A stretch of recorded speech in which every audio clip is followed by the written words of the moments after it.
turns into a problem, I'll know. He'll get over it. He helps me. He doesn't need help. He'll say something. Don't avoid the conversation. He doesn't need help. Wait.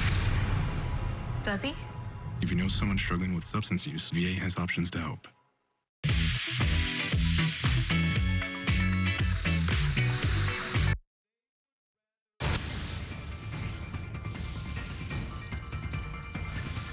Breaking news right now, it is another in a series of blows for President Joe Biden. The commander-in-chief has tested positive for COVID during these crucial days trying to save his campaign.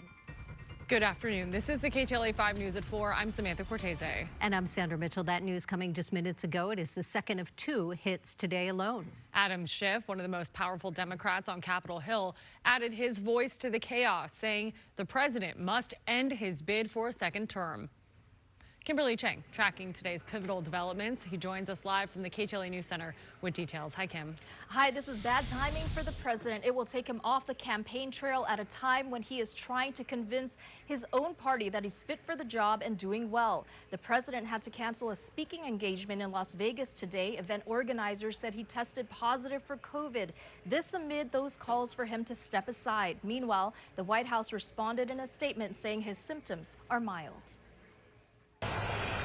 Public calls for President Joe Biden to quit the race have been growing for weeks. Now Representative Adam Schiff, who's running for California's U.S. Senate seat this year and heavily favored to win, joined the list, saying in a statement, quote, "While the choice to withdraw from the campaign is President Biden's alone, I believe it's time for him to pass the torch and in doing so secure his legacy of leadership by allowing us to defeat Donald Trump in the upcoming election." After Biden's halting debate performance against former President Donald Trump last month, roughly 20 congressional Democrats have called for Biden to step aside. Loyola Law School professor Jessica Levinson believes the calls for Biden to quit are hurting public confidence. When you have prominent Democrats say he should step down, he should step aside, it means that people are not just processing their own feelings about whether or not he should step aside, but looking at people who have or will work with President Biden and seeing that they think the same thing. According to a new poll by the AP NORC Center for Public Affairs Research released Wednesday, nearly 2/3 of Democrats believe Biden should withdraw from the presidential race and let his party nominate a different candidate. Only 3 in 10 Democrats are extremely or very confident that he has the mental capability to serve effectively as president. If getting out there off of the teleprompter is helpful, then that would help stem the tide. Meaning, if seeing more of him will help, then that is a good way to quell these fears and say, I'm okay, I had a terrible night, it was a one-off, but I'm good to go. I know how to do this job. The president, who's insisted that he has no plans of dropping out, is pressing ahead in battleground Nevada. He arrived in Las Vegas Monday to hold a series of speeches and campaign community events. At this point, it's really up to President Biden and whether or not he thinks he can wait this out. The longer it goes, the closer we get to the convention, and then after the convention, the better it is for his case that it's just too difficult to bring somebody else in and that he's the one who can finish the job anyway. Meanwhile, Vice President Kamala Harris, the likely successor at the top of the Democratic ticket if Biden were to step aside, was in Michigan to talk about abortion access and made her first public comments on Trump's attempted assassination. One of the questions we now confront is about the way we should engage with one another in this campaign. Meanwhile, Democrats are aiming to hold a virtual vote to formally make President Biden their nominee, despite the growing calls for Biden to quit the race. The Democratic National Convention's Rules Committee is expected to discuss plans on Friday, and the virtual vote could happen in the first week of August ahead of the party's convention, which is about a month away. Reporting live in News Center, Kimberly Chang, KTLA 5 News. Kimberly, thank you. And now to the other party's convention. The RNC continues for a third day today with the spotlight on Senator J.D. Vance. He's expected to accept the formal vice presidential nomination. And KTLA's Chip Yost joining us live. He is inside the convention center there in Milwaukee, Wisconsin, with a lot more on this. Hi, Chip. Yeah, hey there, Sandra and Sam. Got a band playing. We're inside what is normally the home of the NBA's Milwaukee Bucks. However, this week it's been transformed into the home of the Republican National Convention, and tonight The big headline is J.D. Vance will speak to the crowd here. He, of course, is the vice presidential pick by former President Trump to be his running mate.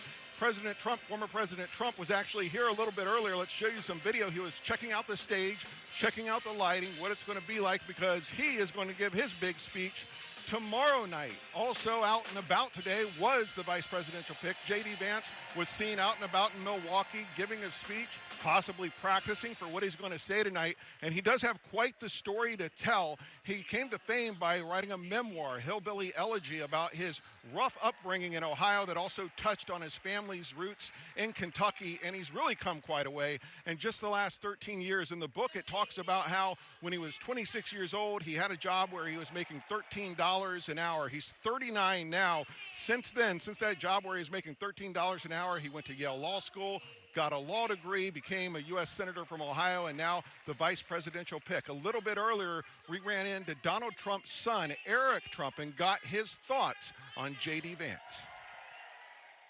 I think J.D.'s the right guy, and he's going to do a phenomenal job. And frankly, he's young enough that he can carry the torch. Not worried that he will try and overshadow Donald Trump in any way? Good luck. Good luck. Very hard to overshadow Donald Trump. I know this firsthand, right? It's very, very hard to overshadow Donald Trump. He's an amazing man. The movement he's built is unlike anything before. I mean, these are people who just will do anything for him, and there's hundreds of millions of them in this country who sit that same bucket.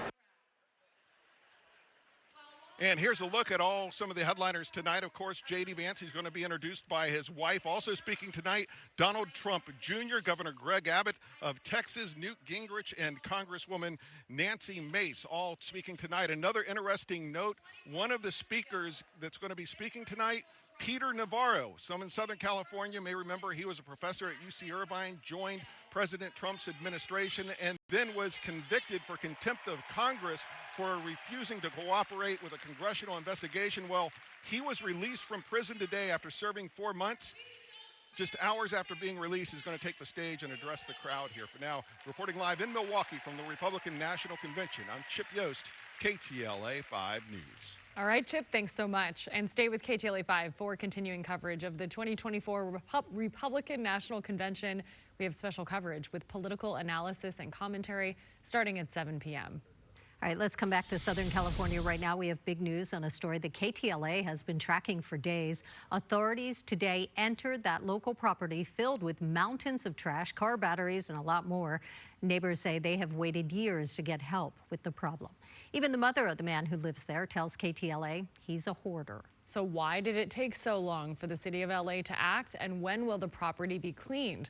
KTLA's Shelby Nelson is live in Sun Valley with answers and reaction. Hi, Shelby. Hi, Sam and Sandy. Yeah, and you see that service road right behind us? There was a patrol officer there for the better half of the day.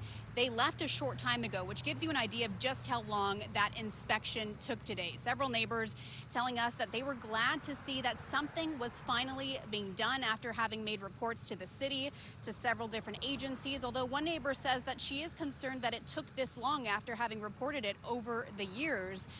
But a lot of these people are staying cautiously optimistic.